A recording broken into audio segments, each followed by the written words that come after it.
ഇപ്പോൾ അങ്കമാലിയിൽ നിന്നുള്ള ഒരു വാർത്ത വരുന്നത് അവിടെ സമരം ചെയ്യുന്ന സമര അനുകൂലികളുടെ പ്രകടനത്തിന് അടുത്തേക്ക് എത്തിയ ഒരു KSRTC സൂപ്പർ ഫാസ്റ്റ് ബസ്സിനെ 250 മീറ്ററോളം പിന്നിലേക്ക് എടുപ്പിച്ച് സ്റ്റാൻഡിൽ കയറ്റിയിട്ടു എന്നാണ്. ഇതിൽ യാത്രക്കാരുമുണ്ട്. ബസ്സിൽ 20ഓളം യാത്രക്കാരുണ്ട് എന്നാണ് ലഭ്യമാകുന്ന വിവരം. ആ ദൃശ്യം സമാധാനപരമായി ആണ് നമ്മൾ പണിമുടക്കുന്നത്. പ്രശ്നങ്ങളിലേക്കൊന്നും പോകാതെ സാക്കളെ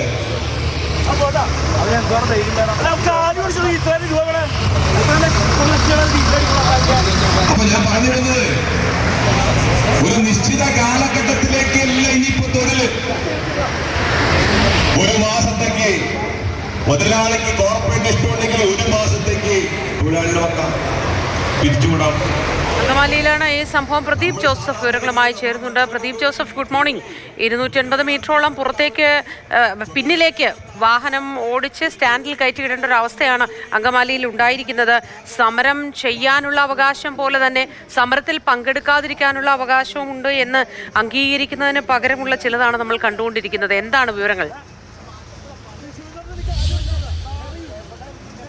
വിവിധ ട്രേഡ് യൂണിയനുകൾ ആഹ്വാനം ചെയ്തിരിക്കുന്ന പണിമുടക്ക് മധ്യകേരളത്തിലും എറണാകുളം ജില്ലയിലും ഏതാണ്ട് പൂർണ്ണമാണ്. രാവിലെ ഏതാണ്ട് 8:45 മണിയോടുകൂടിയാണ് തൃശ്ശൂർ ഭാഗത്ത് നിന്ന് തിരുവനന്തപുരത്തേക്കുള്ള KSRTCയുടെ ഈ കാണുന്ന സൂപ്പർ ഫാസ്റ്റ് ബസ് എത്തിയത്. ബസ് അങ്കമാലി KSRTC ബസ് സ്റ്റാൻഡിന് തൊട്ട് അടുത്ത് എത്തുമ്പോൾ അവിടെ പ്രതിഷേധക്കാർ മാർച്ചിന് ശേഷം പ്രതിഷേധ യോഗം നടക്കുകയായിരുന്നു. അവർക്കിടയിലേക്കാണ് ബസ് വന്നത്. ബസ് വരുന്നത് കണ്ട് ഈ പ്രതിഷേധത്തിൽ ഉണ്ടായിരുന്ന ട്രേഡ് യൂണിയൻ പ്രവർത്തകർ, അതായത് ഇടതുപക്ഷ ട്രേഡ് യൂണിയൻ പ്രവർത്തകരാണ് അവിടെ പ്രതിഷേധ മാർച്ചും പ്രതിഷേധ യോഗവും ഒക്കെ നടത്തിക്കൊണ്ടിരുന്നത്. അവർ ഇടപെട്ട് ഈ ബസ് തടയുകയായിരുന്നു. തുടർന്ന് ബസ് പിന്നോട്ടെടുപ്പിച്ചു. ഏതാണ്ട് 200-250 മീറ്ററോളം KSRTC സൂപ്പർ ഫാസ്റ്റ് പിന്നോട്ടെടുപ്പിച്ച് ബസ് അങ്കമാലി KSRTC സ്റ്റാൻഡിൽ കയറ്റിയിട്ടിരിക്കുകയാണ്. ഇത്ര നേരമായിട്ടും ബസ് പുറപ്പെട്ടിട്ടില്ല.